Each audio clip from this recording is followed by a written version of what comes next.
बिस्मिल्लाहिर्रहमानिर्रहीम। नाज़रीन, आज जिस दवाई के मतलब हम बातचीत करेंगे, इस दवाई का नाम है चैलिडोनियम। चैलिडोनियम दवाई एक पौधा है जिससे ये दवाई तैयार होती है, एक जड़ी बूटी है। और ये जड़ी बूटी ये जर्मनी और फ्रांस के अंदर ये पौधा पाया जाता है। ये ऐसी जगहों पे ये पौधा उगता है जहाँ पे लोग कूड़ा करकट गिराते हैं, ऐसी वीरान सी जगह होती हैं, और उन जगहों पे ये खुद ब खुद ये पौधा उगता है।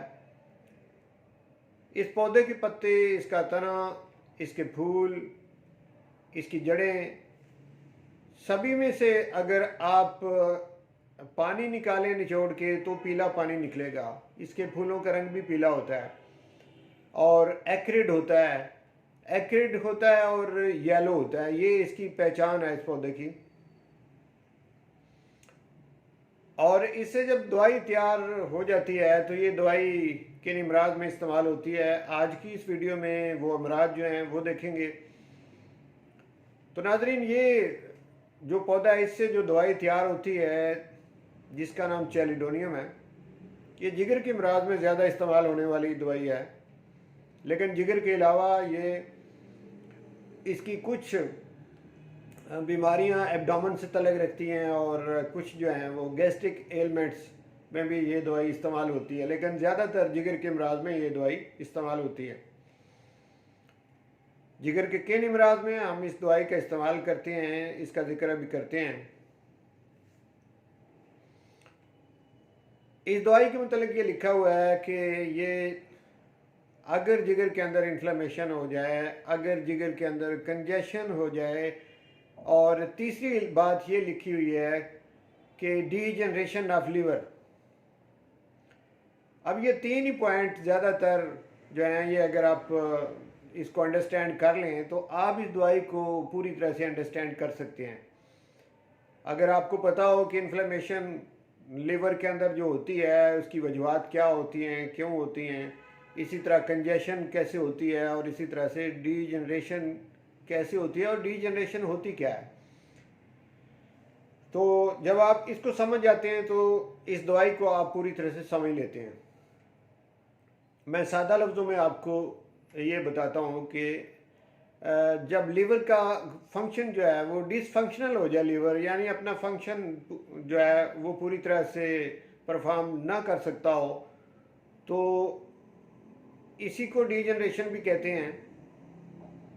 और ये डिसफंक्शनल तभी होता है जब इसमें इन्फ्लेमेशन होती है, जब इसमें कंजेशन होती है, तो फिर ये डिसफंक्शनल होता है, या अपने फंक्शन को पूरी तरह से परफॉर्म ना कर पाए तो तब इस दवाई का इस्तेमाल होता है। जैसा कि कुछ बीमारियां लीवर की हैं, जैसे जॉन्डिस में पीलिया जिसको कहते हैं, बिलिरुबिन जो है उसकी मिकदार जब ब्लड के अंदर बढ़ जाती है तो लीवर की ये बीमारी जिसे जॉन्डिस कहते हैं ये नमदार होती है। तो इसमें ये दवाई बड़ी कामयाबी से इस्तेमाल की जा सकती है और बड़े अच्छे रिजल्ट देती है। इसी तरह से हेपेटाइटिस बी हो, हेपेटाइटिस सी हो, हेपेटाइटिस ए हो, तो हेपेटाइटिस की कोई भी किस्म हो तो आप इस दवाई का इस्तेमाल बड़े अच्छे तरीके से कर सकते हैं और इससे अच्छे रिजल्ट ले सकते हैं। और इसी तरह से लीवर की इनलार्जमेंट हो जाए, लीवर साइज में बढ़ जाए, तो फिर भी इस दवाई को मैंने बारहा दफ़ा इस्तेमाल करवाया और लीवर का साइज़ दोबारा नॉर्मल हो गया। पहला अल्ट्रासाउंड करवाया, फिर बाद में अल्ट्रासाउंड करवाया तो उसमें लीवर का साइज़ नॉर्मल था। और ये दवाई इंतहाई कामयाबी से इस्तेमाल की जा सकती है ऐसे अमराज में। इसी तरह कुछ लीवर की और इलामात जैसे भूख ना लगना, जिसको एनोरेक्सिया कहते हैं, और इसी तरह से अगर आपके जो मुंह का टेस्ट है वो कड़वाहट वाला हो, बाइलियस हो, तब भी आप इसको इस्तेमाल कर सकते हैं। और अब डाइजेस्टिव सिस्टम के मतलब देखें तो जो पेशेंट जिनको भूख बहुत ज़्यादा लगती हो,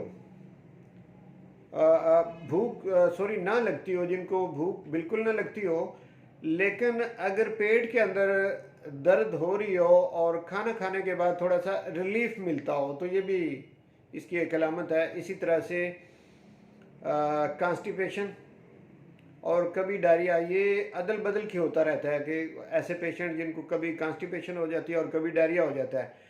तो जब कॉन्स्टिपेशन उनको होती है तो और भी बहुत सारी अद्वियात हैं जो कॉन्स्टिपेशन में इस्तेमाल होती हैं, लेकिन इस दवाई की खास पहचान ये है कि उसका जो स्टूल है वो इंतहाई ड्राई होता है और टूट टूट के और गोल, जैसे शेप की बैंगनियाँ होती हैं ना, इसी तरह से ये स्टूल जो है ये हार्ड भी होगा और ड्राई भी होगा और बालनुमा इसकी शेप, यानी बैंगनियाँ जैसे भेड़ों की होती हैं, इसी तरह से। तो ये इसकी पहचान होगी। और मैदे के अंदर सोजिश होना भी इसकी तरफ इशारा है। और इनलार्जमेंट के हवाले से देखें तो एक तो लीवर की इनलार्जमेंट है, दूसरा इस दवाई में ये भी है कि किडनी की इनलार्जमेंट में भी ये दवाई बड़ी कामयाबी से इस्तेमाल होती है। तो दो तरह की ये इनलार्जमेंट है, किडनी की और दूसरी लीवर की। इसी तरह से बच्चों की एक बीमारी है हाइड्रोसील, यानी स्क्रूटम के अंदर पानी का भर जाना, उसमें भी ये दवाई इस्तेमाल होती है। और फेफड़ों के हवाले से भी इसकी एक दो अलामात हैं कि अगर कफ के साथ छोटे छोटे इसके म्यूकस के लंप जो हैं वो भी निकलें, जब भी पेशेंट खांसी करे तो म्यूकस के लंप छोटे छोटे दानों की शक्ल में उसके निकलें गैर इरादी तौर पे, तो ये भी इस दवाई की तरफ इशारा होता है। तो नाजरीन, इस दवाई के बारे में इतनी लंबी चौड़ी इन्फॉर्मेशन नहीं है, जितना कुछ इसके बारे में किताबों में मिलता है वो मैंने आपके सामने रख दिया है कि ज़्यादातर तो इसको जिगर के अमराज के लिए ही इस्तेमाल करते हैं और बड़ी कामयाबी से ये दवाई इस्तेमाल की जा सकती है। इसके बहुत शानदार रिज़ल्ट हैं जिगर के अमराज के बारे में। और हाँ, एक चीज़ और जिगर के बारे में कि पित्ते के अंदर अगर पथरियाँ बनती हैं उसमें भी ये दवाई इंतहाई अच्छे असरात रखती है। पित्ते की पथरियों के बारे में, चाहे वो एक पथरी हो या मल्टीपल हो, ये उस पथरियाँ बनने का जो अमल है उसको रोक देती है। तो बहुत शुक्रिया नाजरीन, मैंने आपके सामने ये जो चैलिडोनियम के बारे में इंफॉर्मेशन थी वो मैंने आपके सामने रख दी, आपने सुनी। अगर आपको ये इन्फॉर्मेशन अच्छी लगे तो आप इसको दूसरों की भलाई के लिए आप इसे आगे शेयर करें। इंशाल्लाह इसी तरह की और इन्फॉर्मेटिव वीडियो लेकर मैं आपकी खिदमत में दोबारा हाज़िर हूँगा। उस वक्त तक के लिए इजाज़त दीजिए। बहुत शुक्रिया।